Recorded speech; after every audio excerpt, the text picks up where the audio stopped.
Hello everyone, welcome to this channel LIS mind map. आज हम सभी लोग यूज़र एजुकेशन और यूज़र स्टडीज़ पर डिस्कस करेंगे। यूज़र एजुकेशन लाइब्रेरी के लिए कितना महत्वपूर्ण है यह सभी लोग जानते हैं। हम सभी को पता है कि यूज़र एजुकेशन और यूज़र स्टडीज़ किसी भी लाइब्रेरी, चाहे वो पब्लिक लाइब्रेरी हो, एकेडमिक लाइब्रेरी हो या फिर वह हमारा स्पेशल लाइब्रेरी हो, किसी भी प्रकार की लाइब्रेरी के लिए बड़ा ही महत्वपूर्ण है। यूज़र एजुकेशन मूल रूप से अगर देखा जाए तो यह जो होता है, इसमें हम यूजर्स को, जो हमारे यहाँ यूजर्स आते हैं हमारी लाइब्रेरी में, तब उसे पूरी लाइब्रेरी की जानकारी दी जाती है। यानी उस पर हम क्या करते हैं, उसे बताते हैं कि हमारे यहाँ की क्या क्या सर्विसेज हैं। उन सर्विसेज के बारे में जानकारी देना हमारा ये एक अहम रोल होता है।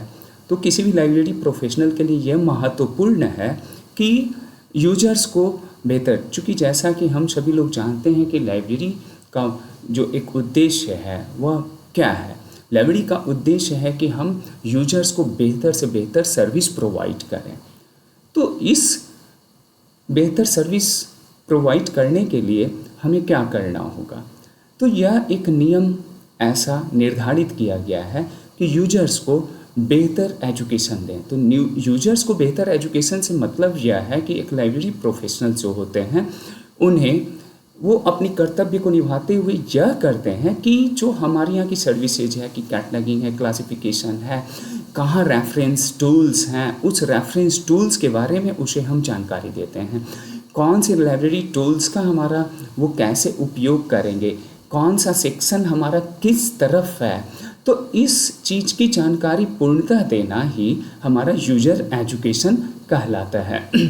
यूजर एजुकेशन की डेफिनेशन की ओर अगर हम देखें तो यह स्पष्ट ये कहता है कि user education is any formal और informal efforts to guides users in identifying their information needs, using information services effectively and efficiently and evaluating sources to meet specific requirements। It means कि यह कहना चाह रहा है कि यह हमारा क्या है कि एक फॉर्मल और इनफॉर्मल तरीके से, तो फॉर्मल हमारा क्या है कि जो हमारे रूल रेगुलेशन है उसके अकॉर्डिंग हमें क्या करना है, सर्विस को प्रोवाइड करना है, यूजर्स को अवेयर करना है और बतलाना है। जबकि इनफॉर्मल वे में हमारा क्या होता है, इनफॉर्मल इफ़ॉर्ट जो होता है वो हम क्या करते हैं कि जब उसकी आवश्यकता हो किसी, है ना, रूल्स नियम्स को हम ना फॉलो करते हुए, बट हमें क्या करना है कि उसे जानकारी देनी है, हमें बताना है, अवेयर करना है, एजुकेट करना है। तो ये हमारा क्या होता है, इनफॉर्मल वे होता है।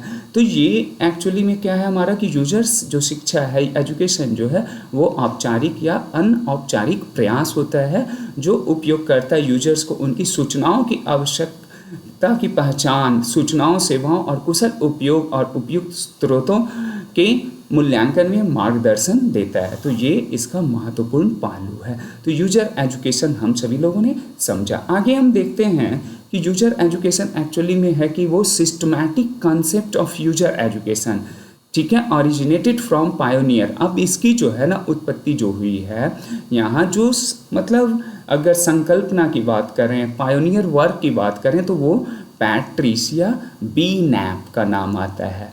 पैट्रिशिया बी नैप, है ना। और ये पैट्रिशिया बी नैप एक बहुत महत्वपूर्ण क्वेश्चन आपके लिए बन सकता है किसी भी कॉम्पिटिटिव एग्जाम्स के लिए, ठीक है। और ये क्या हुआ था 1964 में, ये क्या किए थे कि सबसे पहला एक रिपोर्ट तैयार किए थे। और वो जो है कि रिपोर्ट का आधार क्या बना था, कंडक्ट 1960 में, है ना। ये 1960 में एक है ना मॉन्टेन्थ कॉलेज ऑफ वाइन, है ना, स्टेट यूनिवर्सिटी। तो ये था मॉन्टिथ कॉलेज ऑफ वेने स्टेट यूनिवर्सिटी में एक क्या किया गया था कि एक परियोजना को बनाया गया था, प्रोजेक्ट बनाया गया था। और उस प्रोजेक्ट के तहत ही 1964 में एक रिपोर्ट तैयार कर ली गई, किसके द्वारा, पैट्रिशिया बी नैप के द्वारा। और इसे क्या किया गया कि इसे एक सिस्टमैटिक, है ना, यूजर एजुकेशन के बारे में व्यवस्थित एक संकल्पना तैयार की गई। तो ये इसका बेसिक है।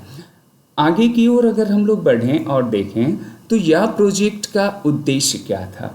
तो देखिए, इस प्रोजेक्ट का जो एक main aim was to explore methods of fostering a stronger relationship between libraries and college level teachings। यानी इस परियोजना का मुख्य उद्देश्य कॉलेज शिक्षण और पुस्तकालय के बीच अधिक सजीव संबंध विकसित करना। ठीक है, तो ये क्या कर रहा था कि सजीव मतलब कि उसको बिल्कुल जो यूजर्स की नीड्स है, रिक्वायरमेंट्स है, वो किस लिए आते हैं, हमारा पर्पस ये है कि इस एजुकेशन से हम उसे अवेयर कर सकें, वह जान सकें, और ये जो रंगनाथन की 4th लॉ है, save the time of the users, वह भी हमारा क्या हो कि फॉलो हो सके। तो ये इसका मूल उद्देश्य था, है ना। इसके अतिरिक्त यूजर स्टडी के क्षेत्र को जो देखें तो यूजर जो है उसकी आवश्यकता और व्यवहार को जो है समझने पर केंद्रित किया गया है, तो उसकी, है ना। अब यहाँ पर हम लोग बात करेंगे कि देखिए यूजर स्टडीज़ में हमारा क्या होता है। यूजर एजुकेशन तो हम समझ रहे हैं कि यूजर एजुकेशन हमारा क्या है। यहाँ पर बड़ा कन्फ्यूजन्स भी होता है कि यूजर एजुकेशन और यूजर स्टडी को कभी कभी कुछ ऐसे, है ना, छात्रों में मैंने देखा कि वो अंतर नहीं कर पाते हैं और समझ में उन्हें क्या आती है कि कहीं ऐसा तो नहीं कि वो जो है बिल्कुल एक समझ बैठते हैं कि यूजर स्टडी और यूजर एजुकेशन हमारा सेम है, बट यूजर एजुकेशन और यूजर स्टडी हमारा क्या है, दोनों डिफरेंट है, दोनों अलग है। तो यूजर हम स्टडी की अब बात करें तो देखिए यूजर स्टडी एक्चुअली हमारा क्या है, इस पर अगर हम ध्यान दें तो user study is the main for systematic examination of characteristics and behaviours of the users of the system and services. बस इसमें इतना समझें कि जो यूजर्स स्टडी में क्या होता है कि यूजर्स यानी यूजर्स का जो अध्ययन होता है उसमें हम हमारे यहाँ हमारी लाइब्रेरी में जब यूजर्स आते हैं तो उसकी स्टडी करनी होती है, उसकी मेंटल स्टडी करनी होती है, उसके एजुकेशंस को देखकर हमें कि वो क्या वांट हैं, व्हाट दे वांट, है ना, विच टाइप ऑफ, है ना, यूजर्स नीड्स इंफॉर्मेशंस, यानी वह किस तरह के इंफॉर्मेशन को वह चाहते हैं। उस इंफॉर्मेशंस के लिए हमें क्या करना होता है, उसकी मेंटालिटी को समझना होता है ना, उसकी जिज्ञासाओं को समझना होता है और इसी का सिस्टमैटिक एग्जामिनेशन करना। तो समझें कि एक लाइब्रेरी प्रोफेशनल का कितना बड़ा रोल होता है, वहाँ किस तरह के रिसर्चर स्कॉलर्स आ रहे हैं और जो रिसर्चर स्कॉलर्स आते हैं अब उसकी मेंटल स्टेटस को स्टडी करना और स्टडी करने के बाद तब फिर उसकी क्या नीड्स हैं, किस तरह के इंफॉर्मेशन को वो चाह रहे हैं, उन इंफॉर्मेशंस को हमें क्या करना होता है, समझने का प्रयास करना होता है कि वो, जैसा कि हम लोग देखते हैं कि यूजर्स आए और वो क्या होता है कि अगर साइंस बैकग्राउंड का है, साइंस में भी हमें स्टडी करना है कि वह किस, जैसे बॉटनी का अगर है तो बॉटनी में भी हमें देखना होगा कि वह बॉटनी के किस, है ना, टॉपिक और विषय वस्तु से वो संबंधित है, या शोध कोई कर रहा है तो रिसर्चर अगर शोध कर रहा है तो वह किस बिंदु पर वो फोकस कर रहा है, इन सभी का हमें क्या करना होता है, यूजर्स का स्टडी करना होता है। फिर उसके, है ना, कैरेक्टरिस्टिक्स और बिहेवियर्स को भी, इसके साथ साथ कि वो हमारे यहाँ का रेगुलर हमारा यूजर्स है या फिर हमारे विजिटर्स हैं, तो इन सभी की हम क्या करते हैं कि मेंटल स्टडी भी कर लेते हैं यूजर्स के बारे में। तो ये एक्चुअली में यही कह रहा है कि user study is the means for systematic examination of the characteristics and behaviours of the users of the system and services. यानी ये जो है उपयोगकर्ता अध्ययन एक ऐसा माध्यम है जिसके द्वारा प्रणालियों और सेवाओं के उपयोगकर्ताओं की विशेषताओं और व्यवहार का व्यवस्थित अध्ययन किया जाता है। तो हम उसके व्यवहार के यूजर्स जो हमारे आते हैं हमारी लाइब्रेरी में, वो किस तरह की इंफॉर्मेशंस की ज़रूरत है, उन्हें क्या रिक्वायरमेंट्स हैं, क्या उसके नीड्स हैं, तो उसके बारे में हम हाउ टू सेटिस्फाई हिम और हर, हम कैसे उसे सेटिस्फाई कर पाएंगे। चूँकि रोल क्या है हमारे एक लाइब्रेरी प्रोफेशनल का, एम क्या है, गोल क्या है कि हम मतलब कि समय को हम बचाते हुए यूजर्स को हम मैक्सिमम लाभ पहुंचा सकें, हम सेवा दे सकें, अवेयर कर सकें। यह मूल रूप से हमारी लाइब्रेरी सेवा ही हमारी क्या होती है कि एक लाइब्रेरी का उद्देश्य होता है और एक लाइब्रेरी प्रोफेशनल का ये कर्तव्य भी होता है। यहाँ पर देखें the user study is directly linked with the effectiveness, यानी कि उसके performance of the library and information services provided as the aim at the satisfaction of user needs, यानी कि अब यहाँ पर यूजर स्टडी का सीधा संबंध क्या होता है, पुस्तकालय और सूचना सेवाओं के है ना प्रदर्शन से होता है। तो अब सोचिए कि सूचनाओं का हमें क्या करना है, उस सेवाओं का हमें क्या करना है, प्रदर्शन हम कैसे कर पाते हैं। साथ ही क्योंकि इसका उद्देश्य उपयोगकर्ता की आवश्यकताओं की संतुष्टि सुनिश्चित करना ही हमारा क्या है, महत्वपूर्ण रोल होता है। तो यूजर स्टडी, जैसा कि अभी हम लोगों ने देखा कि यूजर स्टडी और यूजर एजुकेशन दोनों में हमारा क्या बहुत अंतर है, लेकिन समानता दिखती है और हम कंफ्यूज हो जाते हैं। तो यूजर एजुकेशन क्या है कि यूजर एजुकेशन में हमारा क्या होता है कि यूजर्स को जो है हम उसकी सेवाओं के बारे में, हम अपनी लाइब्रेरी की जितनी सेवाएं हैं उन सेवाओं से हम क्या करते हैं, उसे अवगत कराते हैं। जबकि यूजर स्टडी में क्या होता है कि हम यूजर्स की मेंटल स्टेटस का हम क्या करते हैं, अध्ययन करते हैं और सिस्टमैटिक एग्जामिनेशन उसका हम करते हैं। तो यही दोनों में मूल रूप से अंतर है। चलिए कुछ अभ्यास और एक्सरसाइज की तरफ हम लोग देखें कि हम लोग जो है इस पर कैसे क्या कर सकते हैं और किस तरह के प्रश्न आते हैं और लगातार पूछे गए हैं। तो यह बहुत महत्वपूर्ण हमारे लिए है। देखिए फर्स्ट क्वेश्चन है कि who is considered the pioneer of the concept of user education in libraries, यानी पुस्तकालयों में उपयोगकर्ता शिक्षा की अवधारणा की अग्रदूत मानी जाती है। किन्हें हम मानते हैं, ठीक है। तो अब किन्हें हम मानते हैं, तो ये हम लोगों ने देखा था पैट्रिशिया बी नैप, है ना। तो ये पैट्रिशिया बी नैप क्या है, हमारा सही जवाब है। तो ये हमारे हो गए ना। दूसरा हम लोग देखते हैं कि the first major user study was conducted by Hum and Wen, यानी कि प्रथम प्रमुख उपयोगकर्ता अध्ययन किसके द्वारा और कब किया गया। अब देखिए कब भी ये पूछ रहा है और किसके द्वारा भी यह पूछ रहा है। तो यहाँ पर इसका जो जवाब है वो है जेडी बर्नाल। कब, 1948 में, ठीक है। तो जेडी बर्नाल और 1948 दो क्वेश्चन इससे बन सकते हैं, कब है तो भी और किसके द्वारा, तो ये हमारा। तो दो क्वेश्चन हम लोगों ने एक में देखा, राइट। अब आगे हमारा है कि user education initially started as, यानी कि उपयोगकर्ता शिक्षा की प्रारंभिक शुरुआत किस रूप में हुई थी। अब किस रूप में हुई थी, तो हम लोग देखिए वहाँ पर बिब्लियोग्राफिक इंस्ट्रक्शन के रूप में यह शुरुआत हुई थी। और बिब्लियोग्राफिक इंस्ट्रक्शन क्या होता है हमारा, बिब्लियोग्राफिक ये एक्चुअली में क्या होता है कि जैसे किसी भी डॉक्यूमेंट्स का जो होता है छोटे छोटे इन्फॉर्मेशंस होते हैं, हम उसे बिब्लियोग्राफिक, जैसे हमारा जो कैटलॉग कार्ड है वो क्या है, बिब्लियोग्राफिक टूल्स हम उसे कहते हैं। तो बिब्लियोग्राफिक टूल्स क्यों कहते हैं, क्योंकि हमारा क्या होता है, बिब्लियोग्राफिक जो होते हैं ना वो डेटा उसमें अवेलेबल्स होते हैं, इन्फॉर्मेशंस हमारे उसमें अवेलेबल होते हैं, title, authors and page number, physical descriptions and so many informations are available in the catalogue card. So यहाँ पर हम क्या करेंगे कि ये बिब्लियोग्राफिक इंस्ट्रक्शंस के लिए, यानी हमारे डॉक्यूमेंट्स किस किस तरह का है उसके बारे में हम क्या करेंगे कि उसे बताएंगे, सर्विसेज के बारे में बताएंगे, सो दैट बिब्लियोग्राफिक इंस्ट्रक्शंस। तो ये बुक के बारे में इसमें बताया गया है, राइट।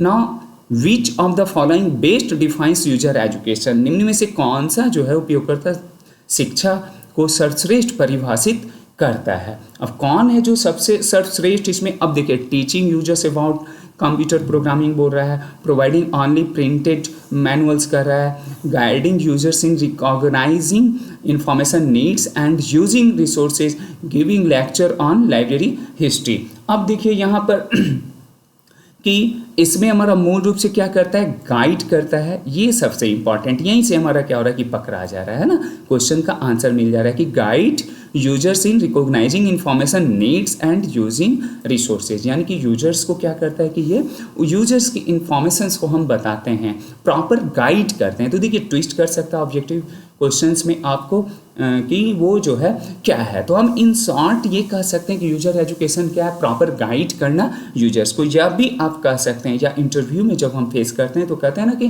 बिल्कुल शॉर्ट में हमें क्या होता है कि जवाब देना होता है और सामने वाले को हमें क्या करना होता है, बोर्ड को कन्विंस करना होता है, बताना होता है। तो ठीक उसी तरह से यहाँ पर हम ये कह के भी निकल सकते हैं, समझा सकते हैं कि ये हमारा क्या होता है कि proper guidance is the two the users is called user education. तो बड़ा सिंपल सा ये एक तरीका हो सकता है, क्वेश्चंस को ट्विस्ट करें तो आप कर सकते हैं ना। पांचवा जो हमारा क्वेश्चन है, user study focuses primarily on, यानी जो है यूजर्स एजुकेशन मुख्यतः किस पर केंद्रित होता है।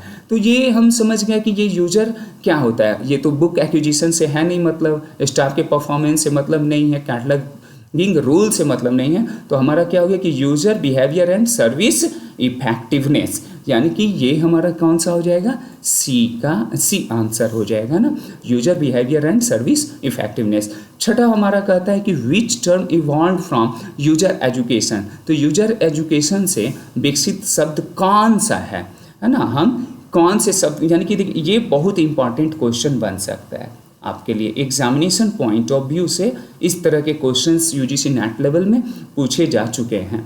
तो ये एक बहुत ही महत्वपूर्ण क्वेश्चन है और ये हमारा होगा information literacy, very very important question, यानी कि VVI हम कह सकते हैं। और आप है ना इस तरह के प्रश्नों को तो मिस करें ही नहीं। डिस्कशन का यही फ़ायदा भी हो जा रहा है। मेरा प्रयास है कि हम टॉपिक को डिस्कस करते हुए कुछ प्रैक्टिस को भी करा लें, राइट।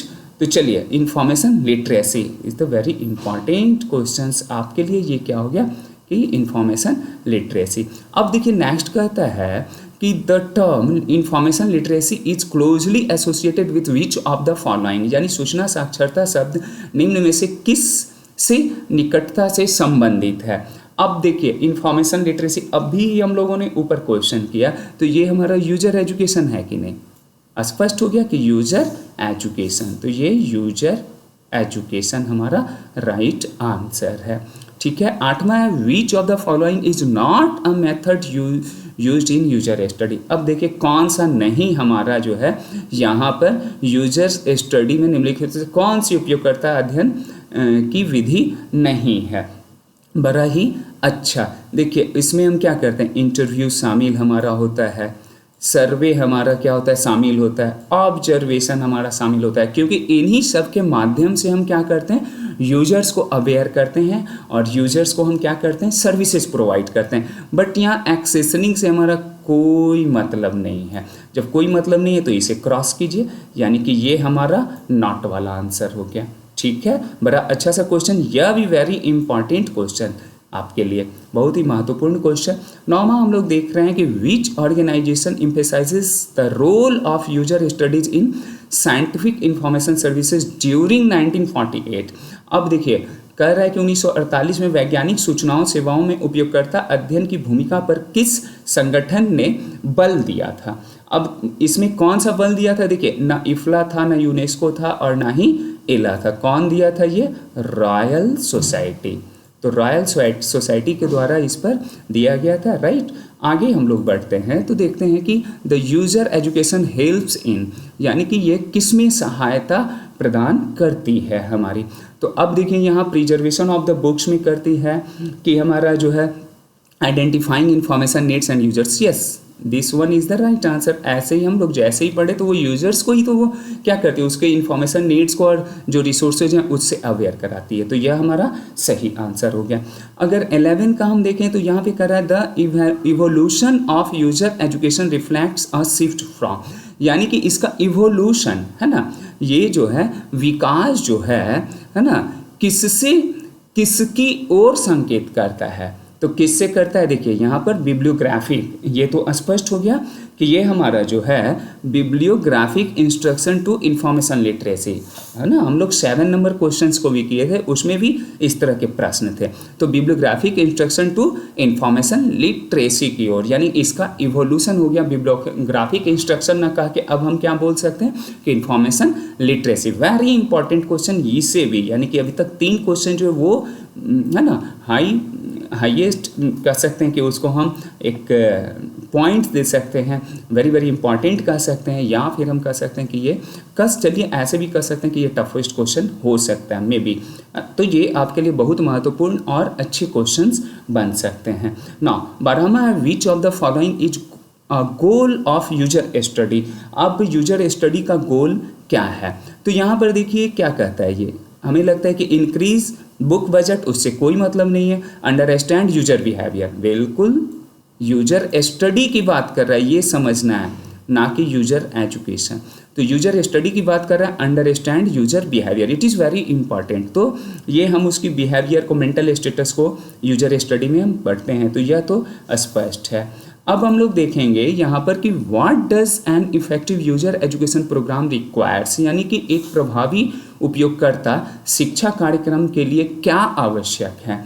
तो अब इसमें हम अगर शिक्षा कार्यक्रम है तो देना है हमें, है ना, यूजर्स के बारे में अगर हम जानना है, मेंटल स्टेटस के बारे में जानना है, तो हमारा क्या होना चाहिए, क्या एक इम्पैक्ट होगा। सोचिए कि हम लोग कैसे करेंगे, आप भी एक प्रोफेशनल हैं तो क्या करेंगे, यूजर्स को जानने के लिए हमारा क्या करना, हमारे पास वो ट्रेनिंग होनी चाहिए, कुछ प्लान्ड इंस्ट्रक्शन होना चाहिए कि हमें क्या क्या करना है।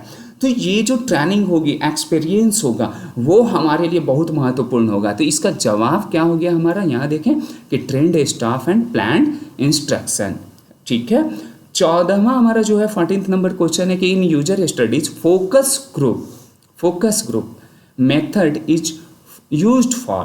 तो ये ध्यान रखना है, यहाँ पर पूछ रहा है कि यूजर स्टडी में फोकस ग्रुप विधि का उपयोग किसके लिए किया जाता है। तो फोकस ग्रुप कौन होगा हमारा, गैदरिंग ओपिनियन एंड एक्सपीरियंस।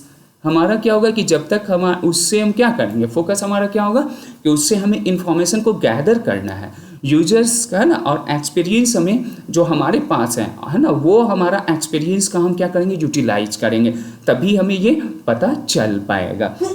और लास्ट में हम लोग देखते हैं कि हमारा जो है ये कि यूजर स्टडीज़ हेल्प लाइब्रेरीज इन, यानी उपयोगकर्ता अध्ययन पुस्तकालयों की किस प्रकार सहायता करता है। तो ये 15वां हमारा जो क्वेश्चन है कहता है कि ये आइडेंटिफाइंग आउटडेटेड बुक्स, इससे तो कोई मतलब नहीं है इसको, है ना। फिर कहता है ये कि रिड्यूसिंग इंटरनेट यूजेज, इससे भी कोई मतलब नहीं है। और फिर yes, designing user friendly service, हम लोग किस लिए करते हैं कि ये यूजर्स फ्रेंडली जो सर्विसेज हैं, यूजर्स फ्रेंडली सर्विसेज के लिए ये हमारा क्या करता है कि काम करता है। तो ठीक है, डिजाइनिंग यूजर्स फ्रेंडली सर्विसेज। तो लेट्स सी, हम लोगों ने अभी क्या किया कि कुछ प्रश्नों को जाना, उसके उत्तर सही था ना, या और व्याख्या सही जिसे कहते हैं। तो थैंक्स फॉर वाचिंग, आपने इसे वॉच किया। मुझे लगता है कि ज़रूर आप, है ना, ऐसा मैं एक्सपेक्टेशन है कि निश्चित तौर पे यह आपके लिए टॉपिक बहुत कारगर साबित होगा। So thank you once again, और पुनः फिर हम लोग मिलते हैं किसी नए टॉपिक के साथ।